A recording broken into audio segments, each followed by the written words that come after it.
Hola a todos, espero que tengan una muy buena tarde, pasando esta cuarentena, ¿cierto? Y bueno, agradecer la invitación, ¿cierto? A Naturalistas Chile. La charla que les vengo a presentar a continuación lleva por título El Antropoceno, la carrera al abismo ecológico. Y bueno, les voy a contar un poco quién soy, qué hago antes de comenzar. Mi nombre es Alberto Alanis, soy geógrafo de profesión, trabajo en la Universidad de Santiago de Chile. Actualmente me desempeño como académico en el Departamento de Geografía. Ahí hago la cátedra, este semestre tengo la cátedra del curso de Ecogeografía. Y también trabajo en la ONG Ecogeografía, que es una ONG destinada principalmente a hacer investigación científica. Entonces voy a empezar la presentación.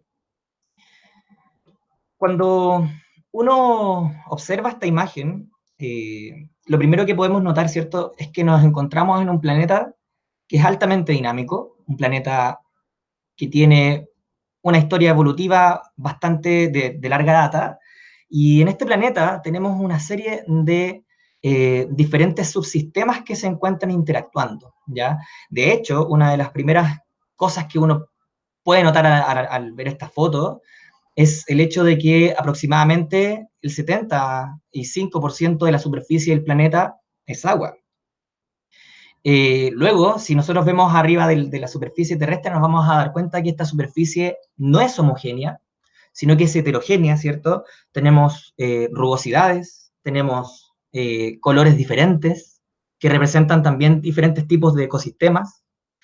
Y además, sobre estas capas, tenemos una capa atmosférica que tiene un recambio muy acelerado y muy rápido, ¿ya? En cosa de días, si hablamos de escalas pequeñas, o en cosa de años, o algunos cientos de años, que en realidad es bastante poco tiempo si lo comparamos con la historia del planeta, que tenemos alrededor de 4.500 millones de años de historia. Dentro de los trabajos que estudia la ecología, y aquí lo primero que, bueno, antes de seguir con esto voy a destacar que estas imágenes, si a ustedes les gustan, son obra de Bernardo Segura, entonces pueden buscar su Flickr, tiene una cantidad de imágenes espectaculares. Yo decidí usarlas de él porque las encontré, pero espectaculares sus fotografías de biodiversidad. Cuando nosotros vemos una imagen como esta, pensamos de inmediato en cuánto le toma, ¿cierto?, a la evolución generar estas figuras, estas formas, estas interacciones, y en realidad son millones de años de evolución. Cuando tenemos, por ejemplo, la codependencia que existe entre una abeja y una flor, que es una relación donde ambas se benefician, ¿ya? Tenemos por un lado la abeja, que se alimenta del néctar de la flor, ¿cierto? Y es principalmente su fuente nutritiva. Pero la flor, como una estructura vegetal, ¿cierto?, le sirve a la planta para poder generar la polinización, ¿cierto?, y poder aumentar su variabilidad genética, lo cual le permite a la planta ser más resistente frente a cambios ambientales o frente a posibles patógenos, etc. Por lo tanto, ambas especies se benefician unas del otro. Pareciera prácticamente de que estas especies se encuentran evolucionadas en la una para la otra.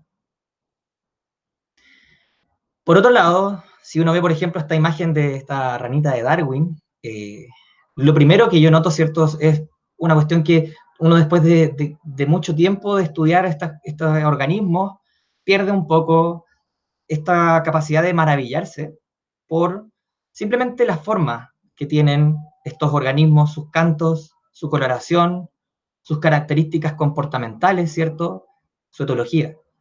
Y en realidad esta ranita, ¿cierto?, que es tan perfecta como cualquier obra de Picasso, qué sé yo, pintor, algún escultor, pero este organismo ha sido evolucionado a lo largo de millones de años de evolución y representa el pináculo, ¿cierto?, el fin de una larga carrera por la sobrevivencia, en las cuales diferentes presiones como la selección natural, ¿cierto?, están actuando y han determinado que esta especie se encuentre donde está. Si hablamos, por ejemplo, de estos fenómenos coevolutivos, ¿cierto?, de codependencia, vamos a tener, por ejemplo, la generación de algunas estructuras adaptadas. En este caso, esto que ustedes ven acá no es una abeja, es una mosca, ¿ya? Parte importante de la polinización, ¿cierto? Es llevada a cabo por moscas. Eh, Pensemos en términos de número y abundancia. La abundancia de abejas es menor que la abundancia de moscas, por lo tanto, por un término de probabilidad de encuentro, la polinización por moscas tiende a ser muy, muy importante. Sin embargo, son organismos bastante subvalorados, son asociados con eh, diferentes sistemas sucios, etcétera, pero tienen un rol ecológico importante. Por ejemplo, la planta que ustedes ven acá, ¿cierto? Que es una planta nativa que tiene una estructura tubular, está coadaptada, ¿cierto?, a la mosca, en la cual su aparato bucal, que el que ustedes pueden apreciar, que parece una jeringa, ¿cierto?, está adaptada, ¿cierto?, para poder extraer el néctar sin dañar las estructuras reproductivas de la flor. Muchas veces nosotros pensamos que las abejas melíferas son excelentes polinizadoras de nuestro bosque nativo o pensamos que en realidad pueden contribuir a ello. Sin embargo, se ha corroborado científicamente que en realidad la mayoría, ¿cierto?, de la polinización de nuestras plantas nativas efectiva es realizada por especies nativas como esta mosquita que ustedes están viendo acá. Si seguimos avanzando en las líneas evolutivas, vamos a llegar a los mamíferos.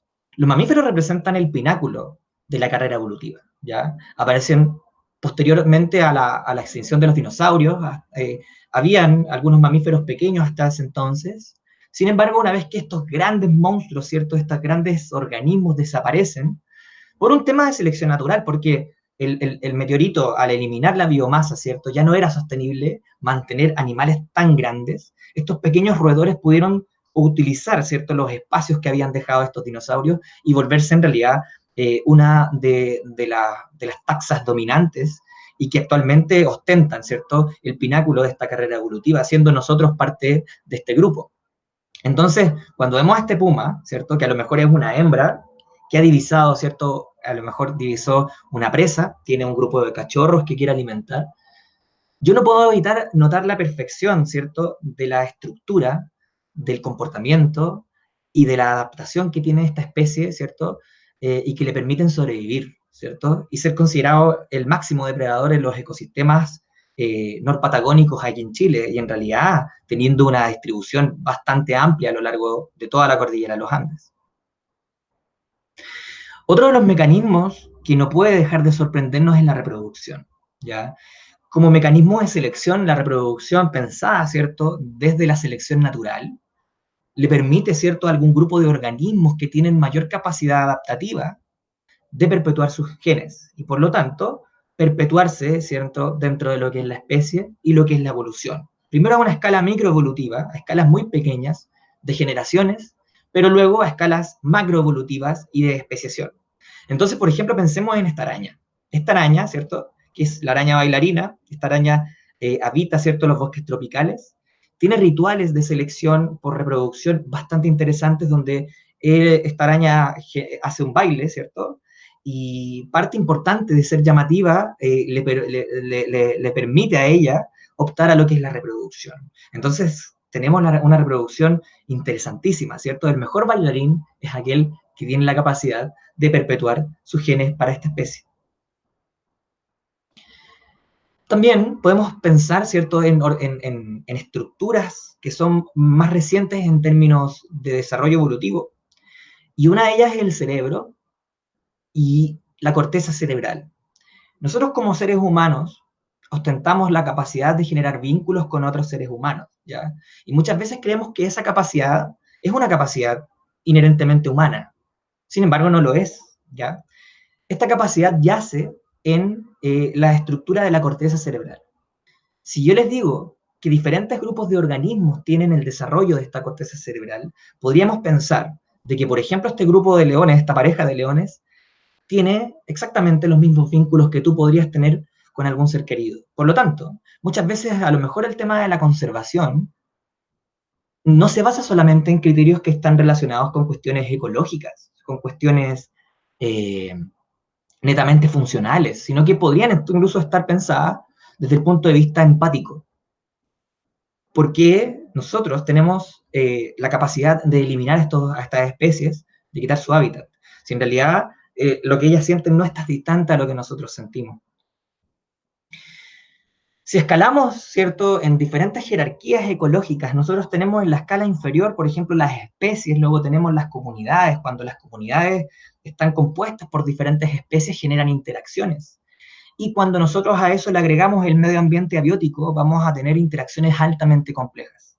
Entonces, por ejemplo, cuando ustedes ven esta cascada, que a simple vista es un paisaje hermoso, detrás de ella hay una historia muy particular. Entonces vamos a tener, por ejemplo, de que tal vez en esta cascada se origina, por ejemplo, por un salto de agua. Voy a ver si es que sirve el puntero láser. Por ejemplo, aquí hay un salto de agua, ¿cierto? Y este salto de agua está producido, por ejemplo, a lo mejor por una falla geológica en la cual este bloque se ha levantado por sobre este otro bloque, y la capacidad de competencia, es decir, la capacidad de erosionar que tiene el agua, no le permite, ¿cierto?, generar una fisura, sino que el agua tiende a saltar. Cuando esta agua salta, genera un rocío, y este rocío le permite tener agua, ¿cierto?, a, por ejemplo, diferentes organismos, y a lo mejor puede ser que justo en este tronco, que nosotros tenemos acá en este costado, existe una especie única de musgo que solamente está asociada a este ecosistema. Es decir, cómo saltamos de una falla geológica, de una cuestión que toma millones de años, a una especie ultra endémica de musgo. Desde ahí podemos pensar de que todos estos diferentes sistemas son altamente frágiles y cualquier elemento que yo voy a modificar puede alterar los diferentes procesos que están vinculados a este. Hasta acá la charla va muy bien, ¿cierto?, en términos de pensar que esto es ecología, que esto es el mundo real. Sin embargo, no tenemos que olvidar que nosotros aparecimos acá. Esta es una imagen del planeta Tierra de noche, ¿cierto? Y nos permite ver en realidad que el ser humano ha colonizado prácticamente todos los lugares de la superficie terrestre.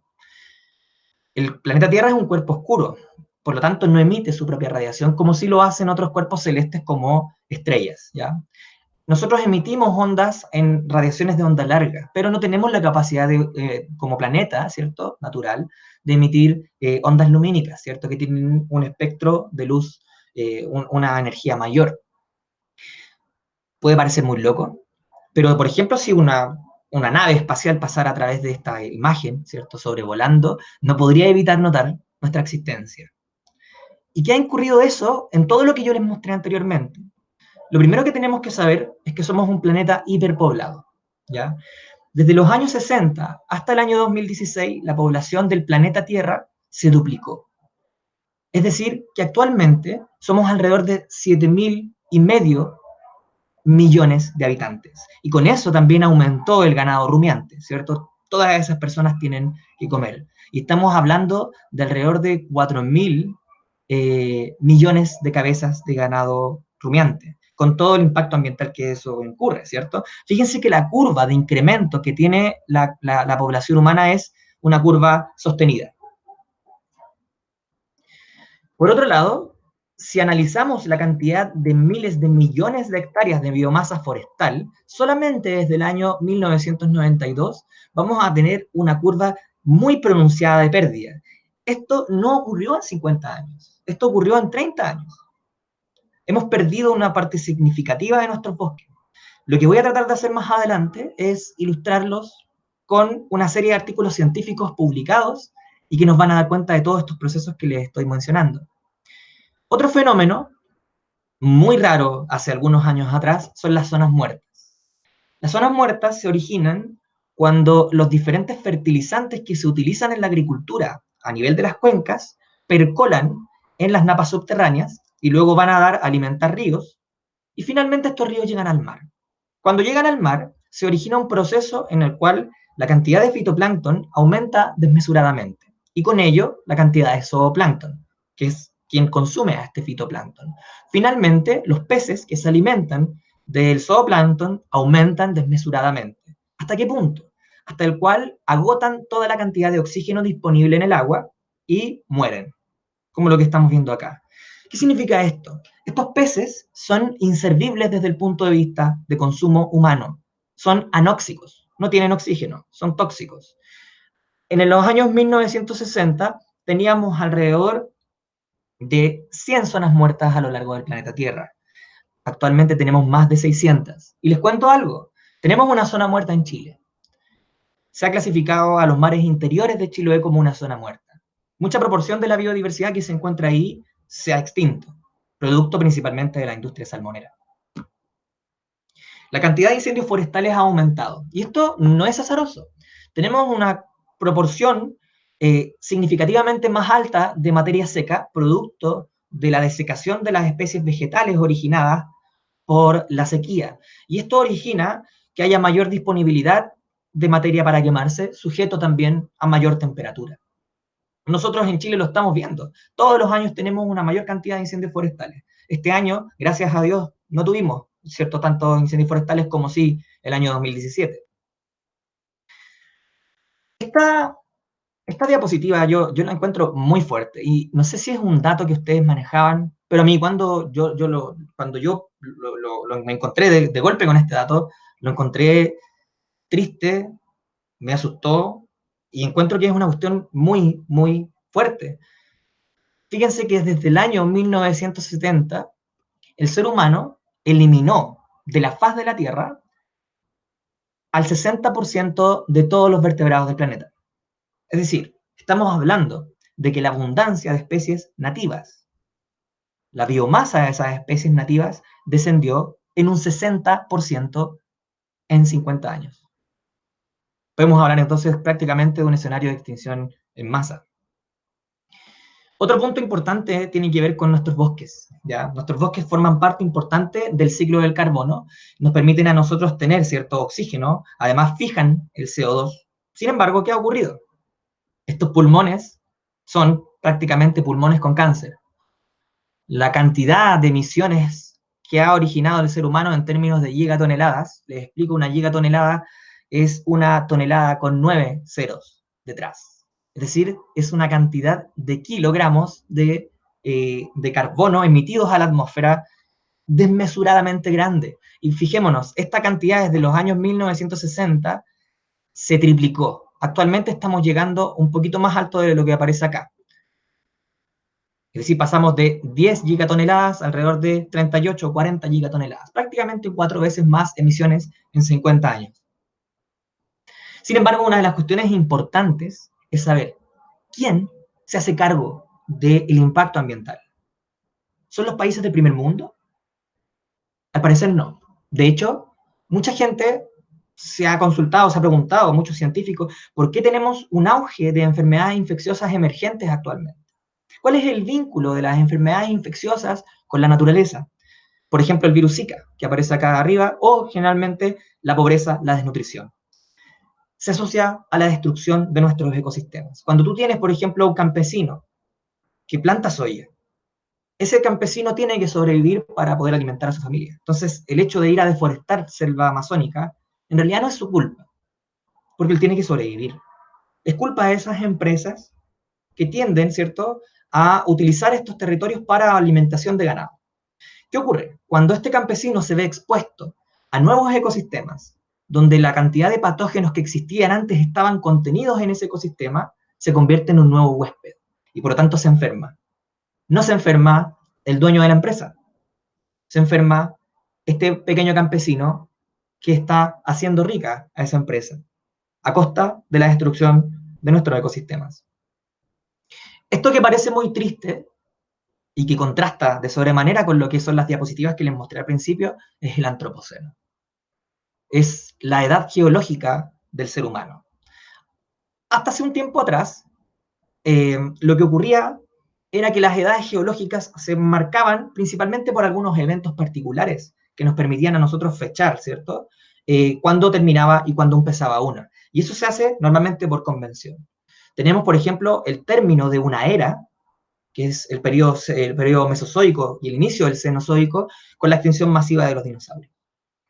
Nosotros estamos actualmente frente a un proceso de modificación global y en la cual los diferentes geólogos a nivel internacional han propuesto que ya no podemos hablar del Pleistoceno, ¿cierto? Que era en nuestra edad geológica normal, ¿cierto? Sino que hablemos del Antropoceno, la era del hombre. A continuación lo que voy a hacer es mostrarles una serie de estudios científicos que nos van a dar un poco luces sobre el estado del arte. Voy a estructurar esto en analizar nuestros dos grandes pulmones, nuestros dos grandes sumideros de carbono. Uno es la vegetación y otro es el océano. ¿Cuáles han sido los efectos en el mundo? Primero, lo que vamos a notar es lo siguiente. Conforme ha aumentado, ¿cierto?, la cantidad de emisiones, que son lo que ustedes ven en la línea verde, que desde los años 1960 han aumentado bastante, ¿cierto? También aumentó la captura de carbono. ¿Qué significa esto? De que los ecosistemas del mundo se están haciendo cargo de las emisiones que el ser humano genera. Normalmente, un ecosistema tiene un comportamiento en el cual está en un balance, ¿ya? Este balance se refleja en términos de cuánta cantidad de algún elemento biogeoquímico sale y cuánta entra, ¿ya? Si lo que sale es más que lo que entra, vamos a hablar de una fuente. Puede ser una fuente de carbono, de metano, de cualquier elemento. Si lo que entra es más que lo que sale, hablamos de un sumidero. Y algunos ecosistemas se encuentran en un balance cero, es decir, lo que entra es más o menos igual que lo que sale. La mayoría de nuestros ecosistemas, el sistema vegetación y el sistema océano, son sumideros de carbono. Es decir, tienden a capturar más carbono del que emiten. Sin embargo, nosotros, como seres humanos, no tenemos la capacidad de capturar carbono. Por lo tanto, solamente emitimos carbono. Y este diferencial, que son 29 unidades anuales, se suman a la cantidad de carbono que se encuentra en la atmósfera y lo vemos reflejado en esta curva de aumento. Lo que ustedes pueden apreciar en este video es el crecimiento de una planta. Uno no lo nota, en realidad, porque prácticamente es una cosa que ocurre a una tasa muy lenta. Sin embargo, cuando lo podemos ver a una velocidad más rápida, ¿cierto? Nos vamos a dar cuenta de este proceso que para mí es espectacular, ¿ya? ¿Qué hace esta planta? Esta planta está capturando CO2 que se encuentra en la atmósfera, materia mineral en el suelo y materia orgánica, y la está convirtiendo en materia orgánica disponible para todos los animales. Eso lo hace a través del proceso de la fotosíntesis. Ocurre de la siguiente forma. Tenemos la fotosíntesis, ¿cierto? Que es la actividad mediante la cual la planta fija carbono y en el proceso elimina oxígeno. Luego, cuando esta planta logra retener ese carbono y crecer, vamos a llamarla productividad primaria, es decir, cuando la planta deja el carbono que antes estaba en la atmósfera, contenida en sus estructuras, y luego tenemos el ingreso de esta biomasa a la red trófica, donde están los herbívoros, carnívoros, nosotros. Por lo tanto, sin estas plantas no existiríamos nosotros. No hay red trófica. ¿Qué ha pasado con este sumidero? Esta imagen, que es de un paper publicado en el año 2013, muestra la deforestación a escala planetaria. Lo que nos vamos a fijar primero es que todo lo que no sea de color verde es deforestación. ¿Por qué? Si consideramos ganancias, obviamente un bosque nativo no crece en un lapsus de 13 años. Este estudio cuantifica la deforestación, ojo, fíjense, entre el año 2000 y 2013. Es decir, que nuestros bosques boreales, por ejemplo, están prácticamente devastados y una parte significativa también de los bosques tropicales como lo que es el Amazonas, el Congo y Borneo. De hecho, pensemos en términos de cantidades, ya vamos a hablar de la deforestación según bioma, ¿ya? Los biomas boreales perdieron en esos 13 años 350.000 kilómetros cuadrados, lo cual, si ustedes lo comparan con la superficie de Chile, es alrededor de un poco más que lo que tiene la superficie de Chile continental, en 13 años. ¿Cómo operan estos ecosistemas, este sumidero de carbono? Disculpen que la diapositiva esté en inglés. Voy a tratar de traducirla, ¿cierto? Tenemos por un lado acá lo que son los sumideros de carbono, que yo lo que ya les había explicado, ¿cierto? Y estos sumideros pueden aumentar o pueden decrecer. ¿Cómo aumenta un sumidero de carbono? ¿Cómo captura más carbono un ecosistema? Primero, se aumenta la cantidad de productividad primaria, es decir, aumenta el crecimiento. ¿Cómo se puede dar esto? Mediante un aumento en la cantidad de CO2.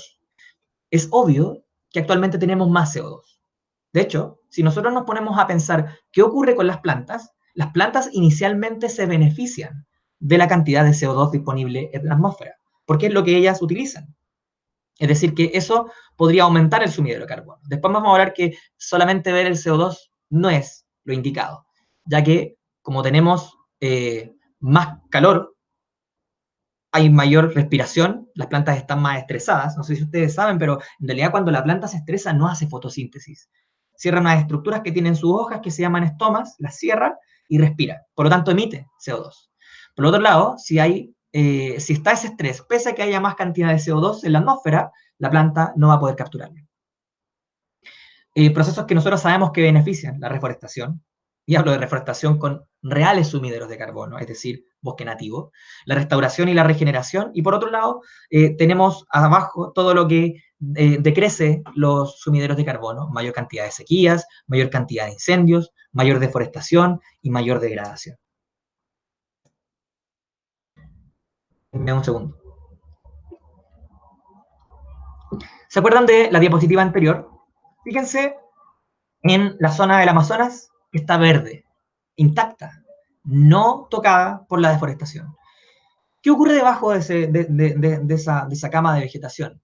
Este estudio, que es un estudio publicado en Science, permitió determinar el balance de carbono dentro de todos los ecosistemas, pero considerando lo que es la degradación. ¿Qué ocurre? Cuando una planta que tenía, por ejemplo, 10 megagramos de carbono, pierde la hoja, por ejemplo, un año, y el otro año recupera la biomasa, pero gana, por ejemplo, 9 megagramos. ¿Qué ocurrió? Perdió un megagramo. Y ese megagramo, ¿qué ocurre? Bueno, fue emitido a la atmósfera. ¿Cómo? Las hojas fueron comidas por insectos, los insectos respiraron, las eliminaron. A lo mejor hizo combustión esa biomasa, etc. Entonces, todo lo que ustedes ven en rojo es lugares que perdieron carbono. Hay lugares que no han sido deforestados aún, pero que si nosotros vemos debajo de ese bosque, procesos asociados al cambio climático, al estrés térmico, han hecho que esta vegetación se encuentre altamente amenazada y degradada. Fíjense la cantidad de emisiones. Un megagramo es una tonelada. Estamos hablando de 250 toneladas de carbono perdidas aquí. Esto es hasta el año 2012. Del año 2000 al 2012. ¿Qué pasa con los sistemas boreales? Los bosques boreales tienen un funcionamiento parcialmente distinto. Ya estos bosques tienden a funcionar mucho más lento que los bosques tropicales porque están adaptados a frío. Y una de las cosas importantes que tienen son reservorios importantes de materia orgánica en el suelo. ¿Ya? Lo que ustedes están viendo arriba en la primera imagen es la cantidad de cobertura en porcentaje, ¿cierto?, de bosques boreales que están en la zona de Canadá y Rusia. Y lo que vamos a ver en las dos imágenes de abajo, la del medio es la pérdida de cobertura y la de abajo es la pérdida asociada a incendios. Fíjense el tamaño de esas superficies quemadas, son realmente gigantescas. Los incendios forestales en los sistemas boreales son naturales. Sin embargo, la cantidad de incendios que hay actualmente supera ampliamente a las tasas normales que hemos tenido durante la historia de este ecosistema. Este es un trabajo que hemos realizado con Ecogeografía y en la cual hicimos lo mismo que hizo el trabajo de Bacchini, pero a escala planetaria. Mientras más verde, más cantidad de biomasa, mientras más negro, menos cantidad de biomasa.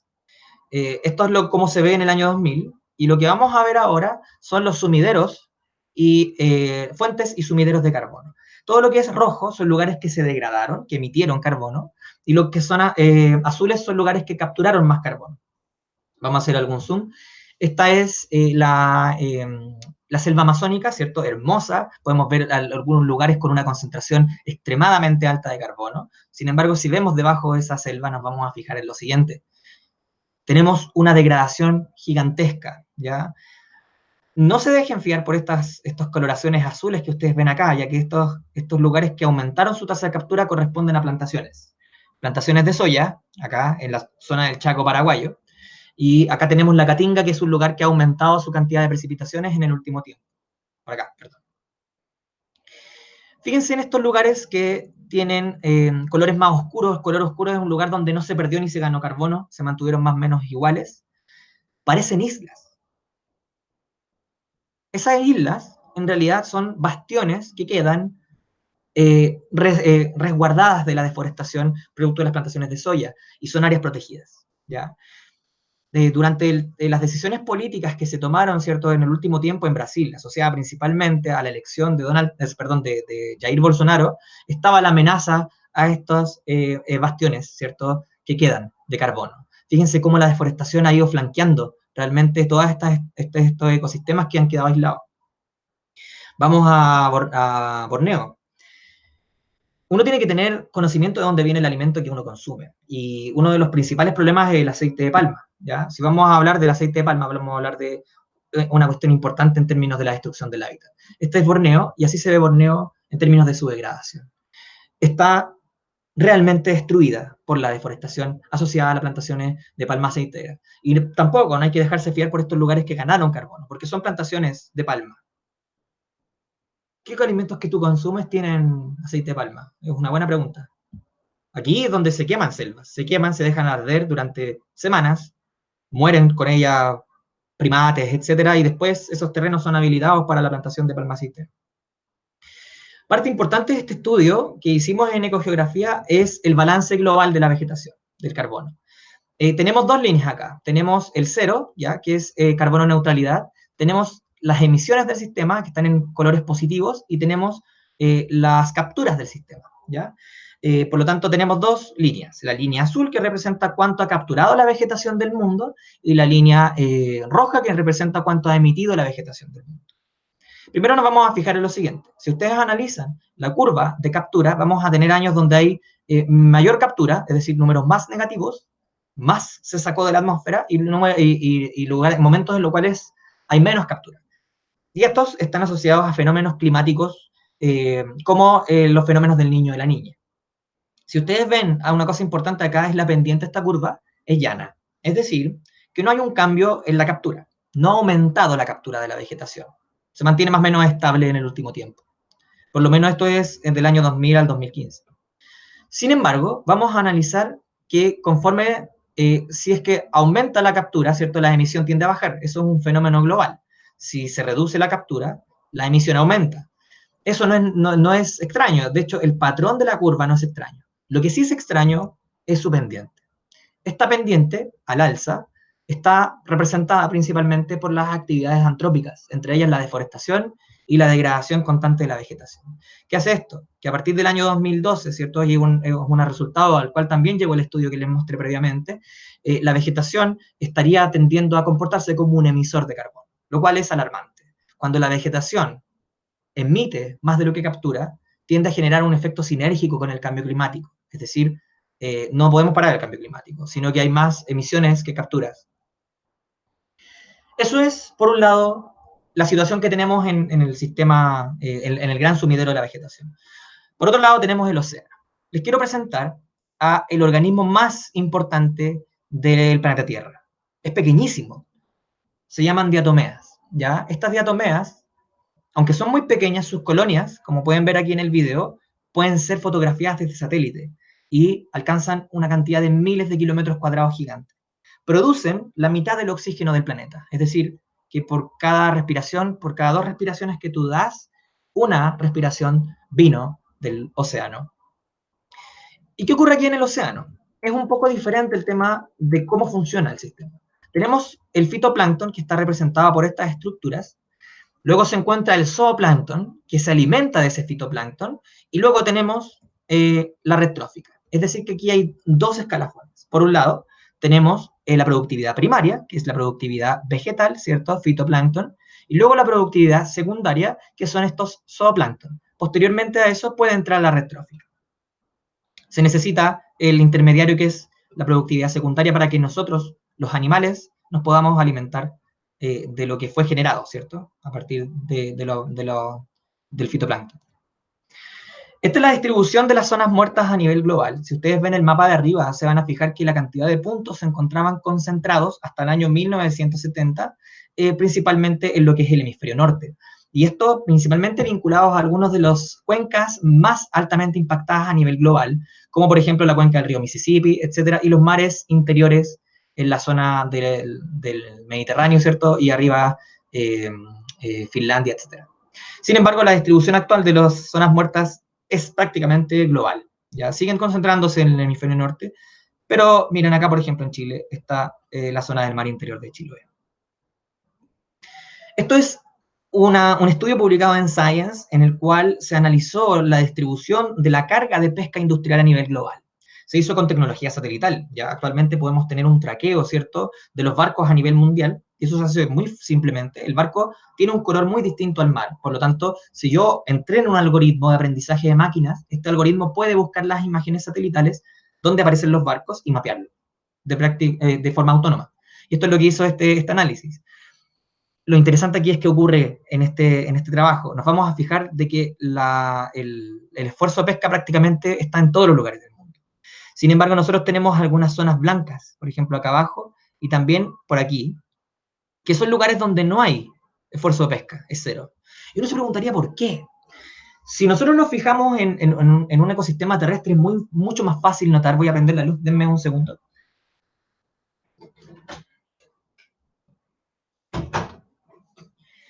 Ahora sí, es mucho más fácil notar el efecto que tiene la conservación, ¿cierto? El área protegida. Sin embargo, cuando vemos eso en áreas protegidas marinas, es lo que estamos viendo acá, ¿ya? Es decir, que hay algunos lugares que tienen menos productividad de recursos pesqueros, pero hay otros lugares que tienen alta productividad, pero que no han sido afectados por el esfuerzo de pesca, ya que existen áreas protegidas. Es decir, que las áreas protegidas sí sirven, obviamente. ¿Qué les muestro en este mapa? Ya, primero que todo, antes de cambiar, les voy a comentar una cosa. Bueno, cosa importante para la productividad secundaria es la generación de las conchitas, de esta diatomea, ¿cierto? Y del zooplancton. ¿Qué ocurre cuando nosotros tenemos un océano más ácido? ¿Ya? Cuando el océano se hace muy ácido, se genera ácido carbónico, ¿ya? Lo que evita que se genere carbonato cálcico, que es el componente principal de las conchitas, de los corales y del zooplancton. Los invito, por ejemplo, a tomar una concha y ponerla en vinagre. Se disuelve por la acidez de este. Los lugares verdes es donde se pueden generar las conchitas.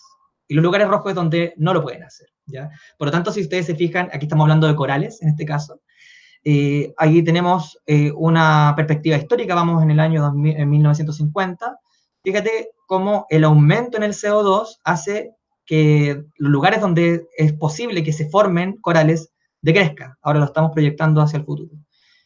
Esto es inherentemente una cuestión alarmante. Estamos hablando de que aquí al año 2100 la formación de arrecifes de coral, la formación de las conchas del zooplancton va a ser prácticamente imposible. Pero esto es un modelo. Sin embargo, el estudio de Orr del año 2005 está publicado en la revista Nature por algo. Se basa en que entrega los primeros indicios de estas rasgaduras que ustedes pueden ver acá, que se dan en estas conchitas del zooplancton, de las diatomeas, ¿cierto? ¿Qué significa esta rasgadura? Esta rasgadura es la evidencia empírica de este proceso que está ocurriendo, de que a estos organismos les está costando más construir sus estructuras y por lo tanto sobrevivir. Y acá las áreas protegidas no te pueden salvar. Fíjate este gráfico de acá, tenemos dos situaciones. Aquí tenemos la cantidad de arrecifes de coral, ¿cierto? En este eje y abajo las fechas. Esto es un estudio realizado en la zona del Caribe. Tenemos la comparación entre dentro de una reserva y en mar abierto. Y si ustedes se fijan, el descenso de los corales no se relaciona con la existencia de áreas protegidas. ¿Por qué?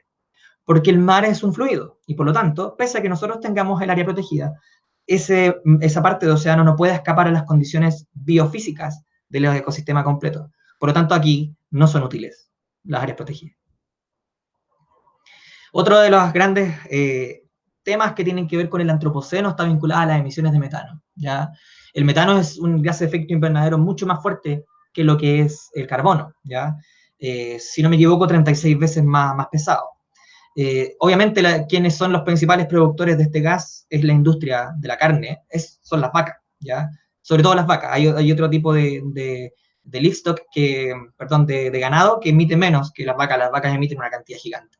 Y obviamente esta carga de emisiones no está distribuida en todo el planeta, sino que son algunas zonas que tienen mayor concentración de estas vacas.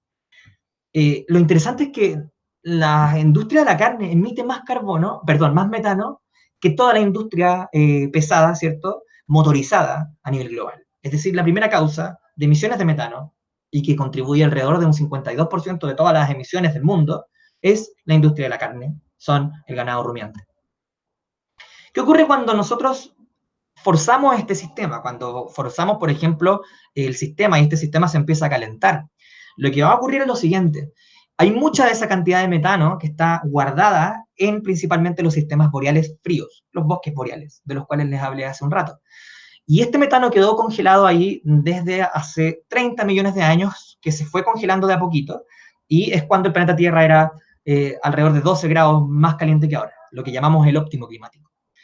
Ese metano está resguardado ahí, y es una cantidad inimaginable de metano, es un gas inflamable como el que ustedes están viendo en el video.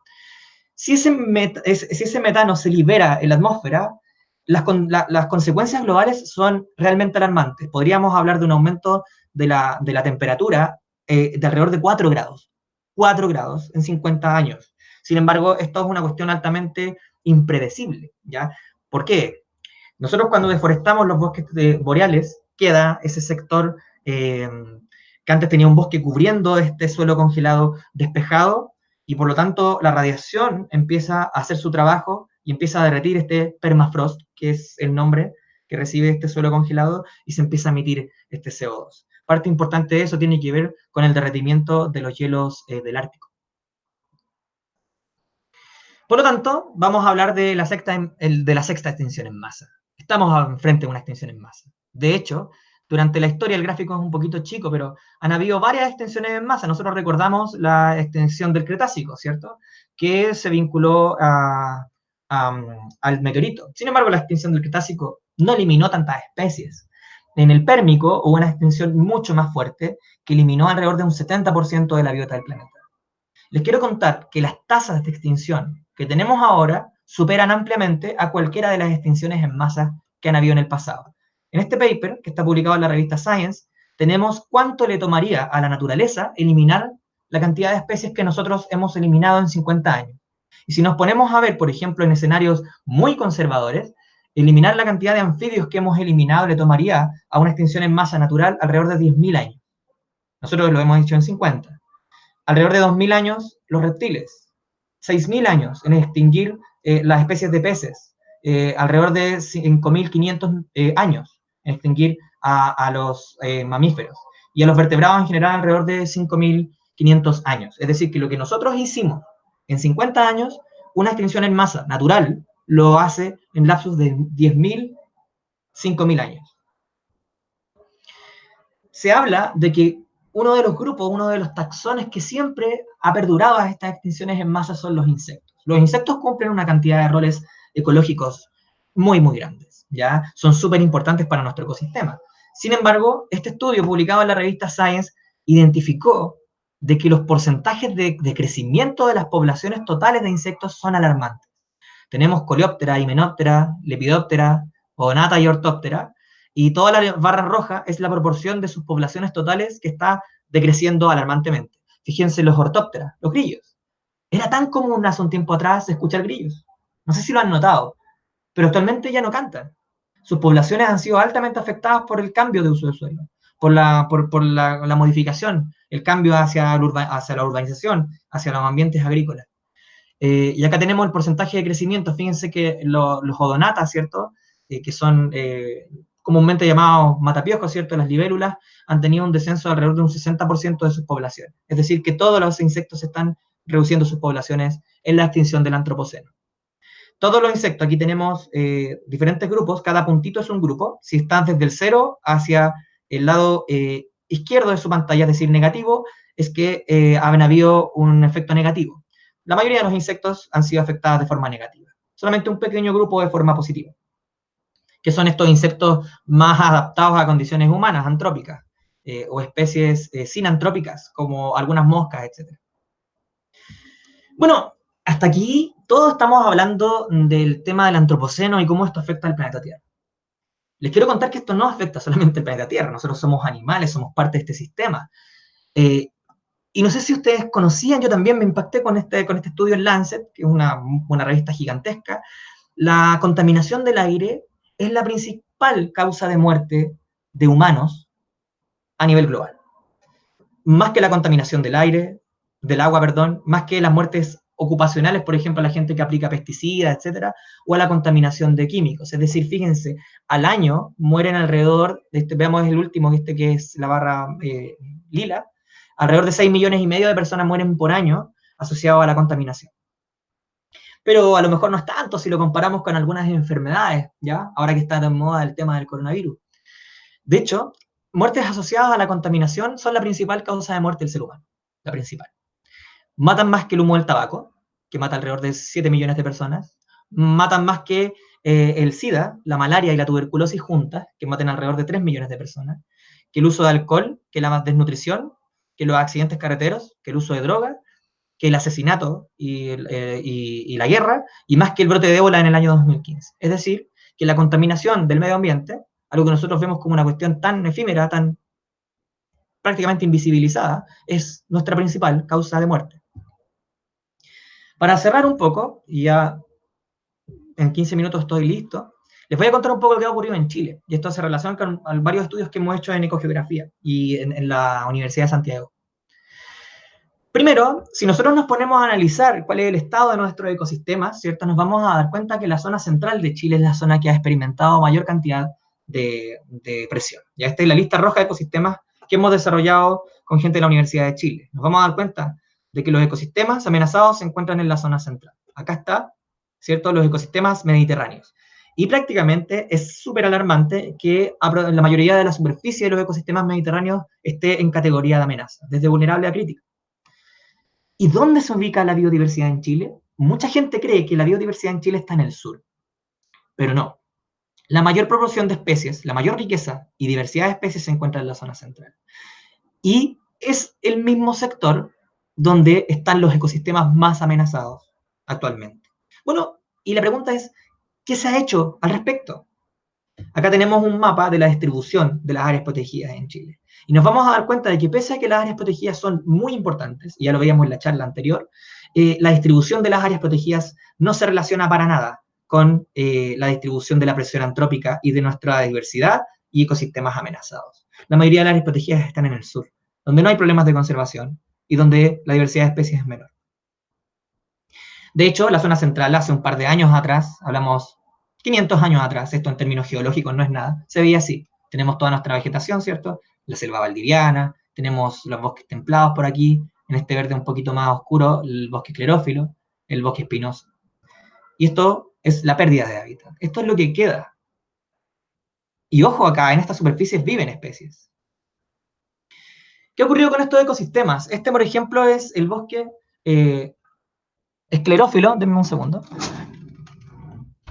El bosque esclerófilo samófilo en Mediterráneo interior Yiquillay y Fabián Imbricata, que tiene una gracia, bueno, es el bosque esclerófilo que se encuentra más al sur en Chile, y tiene la gracia de que originalmente combinaba componentes florísticos del bosque esclerófilo con el bosque templado.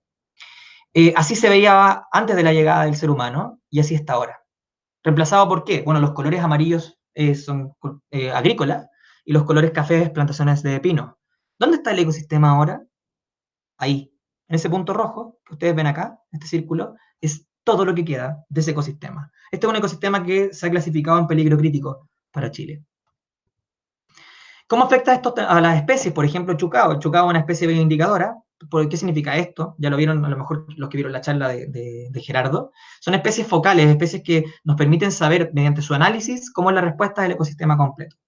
Y lo que nos vamos a dar cuenta es que la disminución de su hábitat ha sido muy importante, incluso en los últimos 14 años. De hecho, vamos a hacer un zoom, ¿cierto?, a el Cerro Cayumanqui, que se encuentra acá en la localidad de Los Lagos, ¿cierto?, y que son unos bosques relictos muy antiguos. Cada circulito es una pareja simulada de chucaos. Ya las que están en color azul son chucaos que se encuentran perteneciendo a poblaciones viables, es decir, que tienen una tasa de crecimiento positiva, les va bien. Y las que están en color rojo son parejas de chucaos que están en parches donde no se alcanza la mínima población viable. Por lo tanto, dependen de esta otra población para subsistir. Esto en el año 2000. Al año 2014 ocurrió lo siguiente. La reducción de la cantidad de chucaos fue de un 78%. Eso significa que si sabemos que chucao es una especie bioindicadora, podríamos esperar que el 78% de los ensambles, de los ensambles biológicos de este ecosistema se perdieron. Y prácticamente estos chucaos que quedaron acá quedaron condenados a morir. Otro ejemplo de colapso ecosistémico, que es el equivalente a extinción de especies, es la laguna de Culeo. Y tenemos la trágica transformación, ¿cierto?, de un ecosistema lacustre a un ecosistema que ahora es un desierto, ¿cierto? Entonces, ¿qué hicimos? Bueno, es un desastre ambiental. En realidad, colapsamos un ambiente natural. La laguna de Aculeo era un ecosistema, no es un tranque, es una laguna natural.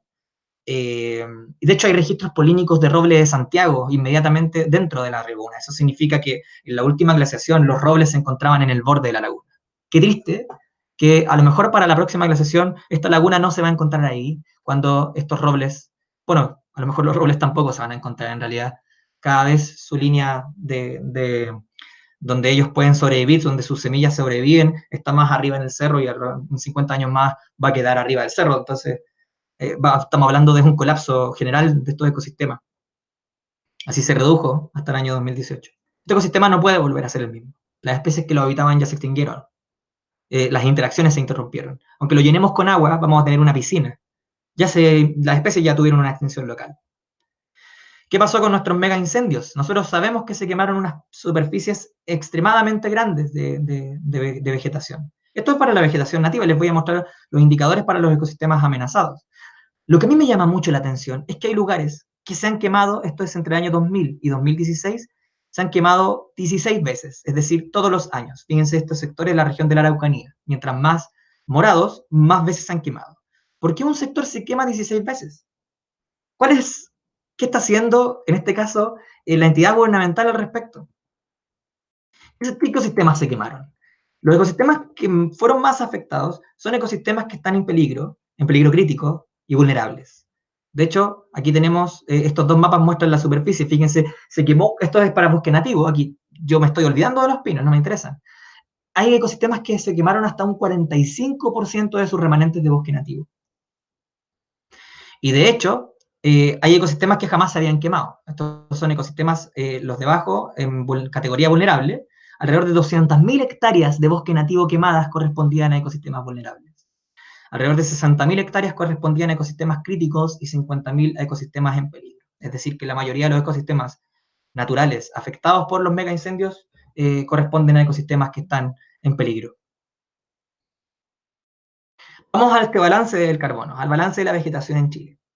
Acá tenemos nuestra distribución de la biomasa en Chile, ¿ya? Esto es un trabajo que forma parte de la tesis de un alumno, Luis Meneses, de la Universidad de Chile, un trabajo que estamos publicando con Mario Carvajal.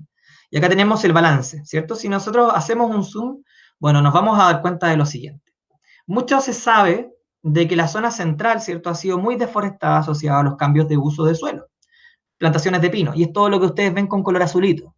Esto que es azul, que está siendo un sumidero de carbono, nosotros lo hemos llamado sumidero ficticio, ¿ya? Porque un pino captura mucho carbono, pero ese carbono luego se va a emitir cuando el pino sea cosechado. Los bosques que sí capturan carbono efectivamente están en el sur. No voy a entrar aquí porque en realidad aquí hay un tema bastante interesante, de que si bien ha aumentado la captura acá, estos ecosistemas están adaptados principalmente a condiciones de frío, son ecosistemas que pierden la hoja, por lo tanto, si hay un aumento de la pluviosidad y la radiación, se mantienen más tiempo activos. ¿Y qué ha ocurrido? Procesos similares, ¿cierto?, que nosotros pensaríamos que fueran buenos, las plantas crecen más, han demostrado que aumentan la mortalidad del árbol, es decir, que los árboles mueren más luego, y esto ocurre porque agotan su maquinaria fisiológica. ¿Qué pasa, por ejemplo, con este sector de acá? Esto es la zona de los bosques de la selva valdiviana, aquí, todo este sector costero. Luego tenemos todos estos bosques siempre verdes. Disculpen que se vea tan pixeleado, es que este trabajo es muy antiguo. Lo que está en verde, chicos y chicas, es la distribución de los bosques siempre verdes, esta selva valdiviana, que está acá, en el escenario actual se encuentra aquí, este tipo de ecosistema. Pero ¿qué ocurre con cambio climático? Aquí hay dos escenarios, este es un trabajo publicado en el año 2012, se reducen. ¿Y dónde quedan esos ecosistemas? Ahí están, ya no están. Esos ecosistemas, según modelaciones realizadas en el año 2012, están destinados a desaparecer. Y esto se da principalmente a que son ecosistemas que tienen hojas grandes, ¿ya? Y sus hojas son muy sensibles a la desecación. Por lo tanto, un cambio ambiental en la cantidad de precipitación y en la cantidad de radiación o temperatura los afecta. Y ahora parece tener lógica lo que planteó este modelo el año 2012. Esto que ustedes están viendo acá son modelaciones, modelos matemáticos. Y esto de acá es una estimación empírica en base a mediciones de carbono. Entonces, es alarmante que lo que se predijo en el año 2012, mediante modelación, está ocurriendo. Efectivamente, este ecosistema está tendiendo a desaparecer. Para ir cerrando un poco, ¿qué podemos hacer? En realidad, podría ser, acuéstate y llora, intenta no llorar. Eh, no, es un chiste, en realidad hay muchas cosas que nosotros podemos hacer. Uno, viene a preguntarte qué comes. ¿Sabes de dónde viene lo que tú comes? ¿Qué utilizo? ¿Y qué no utilizo? A lo mejor es necesario tener ese iPhone 9 última generación. A lo mejor no lo es. A lo mejor no es necesario comprar un auto. A lo mejor es más necesario tener una bicicleta. A lo mejor no es necesario cambiar de auto todos los años. Eh, la tercera pregunta es muy personal. Ya cada uno se la puede hacer, pero en realidad, ¿debo tener hijos? Fijémonos que estamos en un planeta hiperpoblado, donde las condiciones ambientales de aquí a 50 años van a ser prácticamente desde una película post-apocalíptica, y esto está ocurriendo. Yo no les he mentido en nada, solamente me he remitido a mostrarles lo que la literatura y el desarrollo científico ha dictaminado en los últimos años. Por lo tanto, a lo mejor eh, tener hijos no es o no debiera ser una prioridad considerando estos escenarios que estamos viviendo ahora. ¿Puedo ayudar en algo? Hay un montón de iniciativas que están destinadas a hacer conservación de la biodiversidad, a generar educación ambiental, a motivar a otros a introducirse en este tema. Eh, es importante que ustedes traten de ver en qué pueden ayudar. De hecho, incluso empezar a hacer reciclaje, una cosa tan pequeña, o cambiar tu dieta, es una decisión que puede repercutir en muchas personas y que puede generar un aumento, una masa crítica.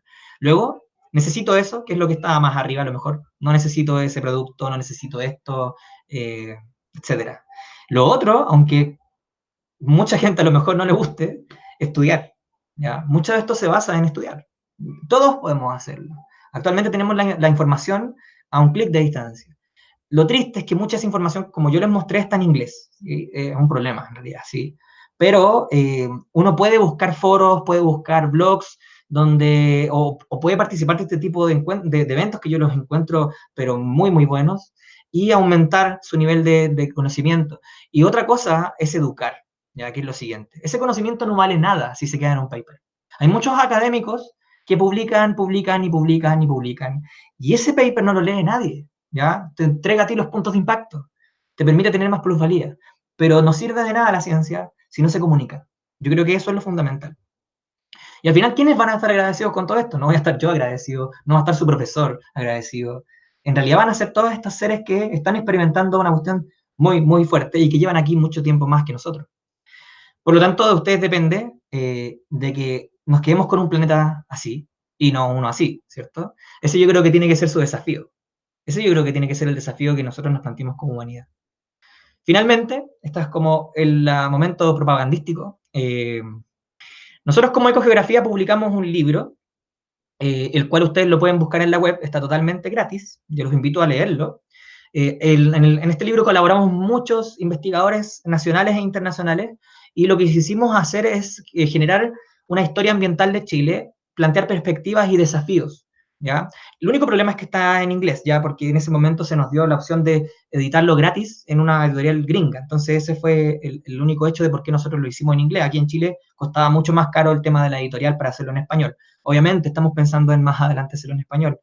Y para terminar, como Ecogeografía quiero agradecer, porque este trabajo, lo que yo le he presentado, todos los papers que le he presentado en la parte de Chile, y algunos globales no son solamente míos, ya, son gracias a un grupo hermoso de trabajo, ya, de investigadores, ellos son nuestros investigadores en ecogeografía, y también muchos estudiantes que han hecho sus procesos de tesis y prácticas con nosotros, y que han sido parte fundamental de lo que yo les estoy contando. Entonces, ante eso, bueno, no me queda más que agradecerle primero a Naturalistas Chile y a Ecogeografía, también a la Universidad de Santiago, por todo el apoyo y en realidad eh, eso. Muchas gracias.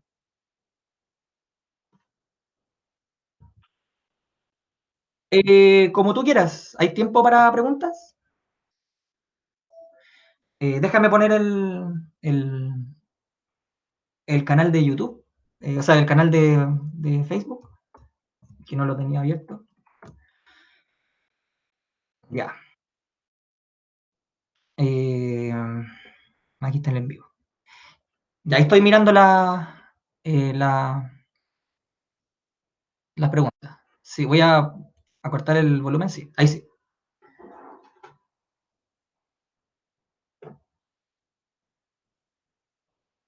¿Está bien todo, cierto? Sí. Sí.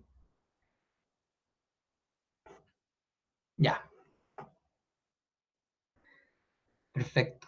A ver, aquí tengo algunas preguntas. Voy a ir viendo. Aquí me pregunta Cecilia Chapu Marchán si es que sabes de proyectos de reforestación. Bueno, en Chile hay una serie de iniciativas para hacer reforestación. Muchas de esas se vinculan a proyectos de CONAF eh, y otras a privados. Sin embargo, uno de los problemas que tenemos acá en Chile, y hay que dejarlo claro, es la diferencia en términos de lo que es reforestación con especies nativas y con especies alóctonas, ¿ya? La mayor cantidad de deforestación se hace actualmente con pinos, lo cual es un problema. De hecho, durante el último COP25 pude tener la grata experiencia de participar del comité científico y uno de los problemas fue de que el gobierno insiste en la plantación de pinos, ¿ya? Entonces nosotros sugeríamos muchas veces la plantación de bosque nativo, pero en realidad lo que se genera normalmente es manejo de bosque nativo, pero no aumento de la superficie de bosque nativo. Entonces yo creo que hay que cambiar el chip del gobierno y es difícil en realidad con un gobierno que pensamos en puro desarrollo económico. Eso. A ver. Los papers citados, consulta Kevin Kinsacara, los papers citados están para leer. Sí, son papers bastante pop. Si tú los buscas en Google, los puedes encontrar. Y si tú los bajas con Sci-Hub, bueno, lo puedes buscar también en ResearchGate, que es una red social de investigadores, y ahí todos los papers que yo te mostré para Chile están de descarga gratuita. ¿Ya? Entonces, por eso puse abajo los títulos. Eso es la idea para que los puedan después ubicar. Eh, a ver.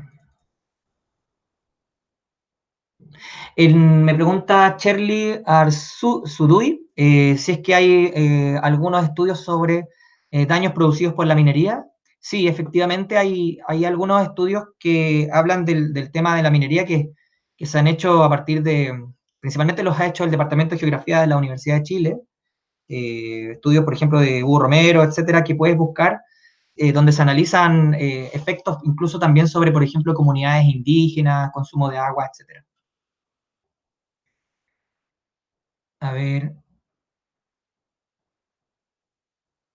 pregunta Nicole González Espinosa, ¿cómo estos datos son tratados y abordados en la evaluación de impacto ambiental? Bueno, muchas veces el problema es que las evaluaciones de impacto ambiental son generadas por consultoras. Yo no tengo nada en contra de las consultoras, pero la capacidad de revisión que tiene el CIA de estos datos es bastante reducida. Entonces, lo que ocurre es que mientras no tengamos un organismo a escala nacional que nos permita hacer una revisión eficiente de estos estudios de impacto ambiental, no vamos a tener una respuesta buena, ¿cierto?, en términos de aprobación de proyectos que realmente respeten las normativas ambientales, ¿ya?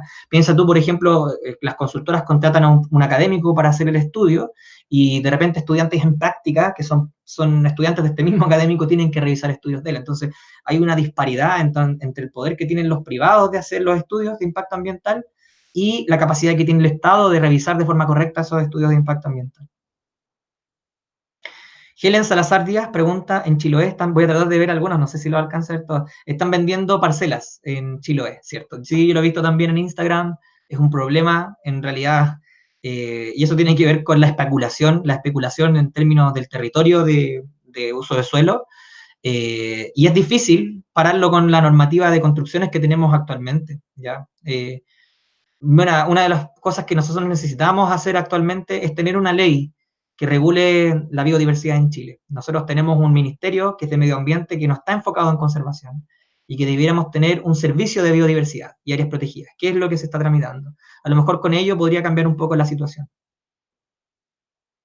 Les voy a adjuntar, Sebastián Ramírez, sí, les voy a tratar de adjuntar la literatura aquí en el chat. A ver, espérenme un poquito, existente. Eh, Aquí pregunta JC Orellana Yevenes si es que existen trabajos para niños y jóvenes. Sí, en general si tú buscas, hay instituciones, bueno, también lo que están haciendo ahora este grupo es súper importante, porque la mayoría de la investigación se queda en papers, ya eso es un problema. Pregunta César Piñones, ¿tiene futuro la reforestación con bosque nativo ante el escenario de extrema sequía y cambio climático? Es complejo. Eh, Hay muchos cambios que ya son prácticamente irreparables. Eh, de hecho, nosotros tenemos este año una mortalidad de bosque nativo en la zona central, pero extremadamente grande. Pero ¿sabes en qué se basa esto? Se basa en la gestión del recurso hídrico. ¿Ya? No puede ser que tengamos una plantación de paltos, verdecita, y al lado tenemos ecosistemas esclerófilos totalmente secos. Esto es un reflejo de la mala distribución del recurso hídrico. Mientras no distribuyamos bien el recurso hídrico, no vamos a poder destinar obras buenas de restauración ecológica y de reforestación con bosque nativo. Es un prerequisito y por lo tanto el tema de la gestión del agua en Chile es una cuestión esencial. Hay un libro, pregunta Kevin Kinsacara, además de tu gran libro, ¿hay otros para la comunidad con menos técnicos? Sí, hay uno que se llama Ecología de los bosques costeros de Chile, un libro de 600 páginas que está a la venta. No lo hice yo, por lo tanto, yo fui redactor de uno de los capítulos, pero ese está en español y lo puedes consultar. ¿Ya? Se llama Historia y Ecología de los bosques costeros de Chile. Los editores son Cecilia Smith Ramírez y Francisco Esqueo.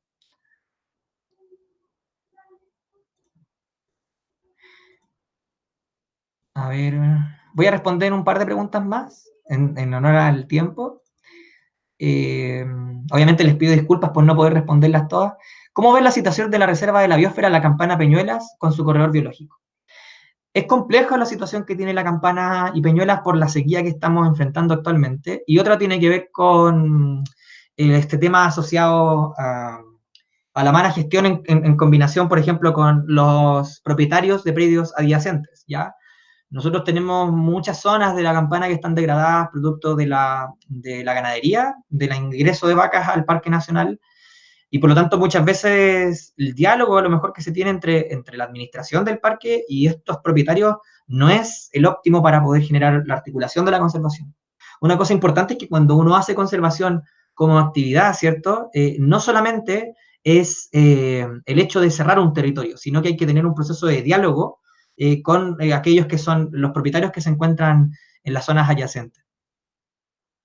Y sí, es un problema. De hecho, Río Clarillo, la mayoría de las áreas protegidas de la zona central están en pésimas condiciones y eso nos dice aún más que tenemos que tomar cartas en el asunto para poder conservarlo. Si no, vamos a perder realmente estos ecosistemas. Les quiero contar, de hecho, hay un estudio que es publicado por el Centro de Cambio Climático y Resiliencia, el CR2 de la Universidad de Chile, que grafica que el desierto avanza a una tasa de 400 metros por día hacia el sur. Es decir, que aquí a 50 años vamos a tener un clima, condiciones acá más o menos como las que tiene Copiapó.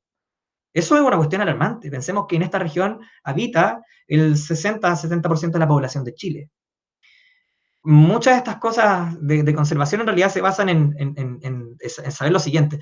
Yo conservo mi medio ambiente y en realidad también me puedo mantener a mí mismo, mi familia y mi sistema de forma más sana.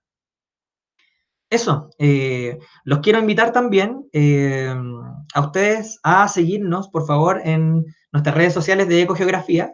Si lo buscan en Facebook es Ecogeografía Ciencia, ¿ya? Y en Instagram es Ecogeografía-ciencia. Eso.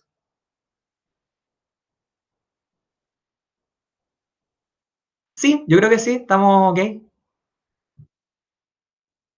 Ya. Oye, vale, muchas gracias por la invitación, se pasaron. Espero que les haya gustado mi contribución a esto. Vale, gracias, vaya.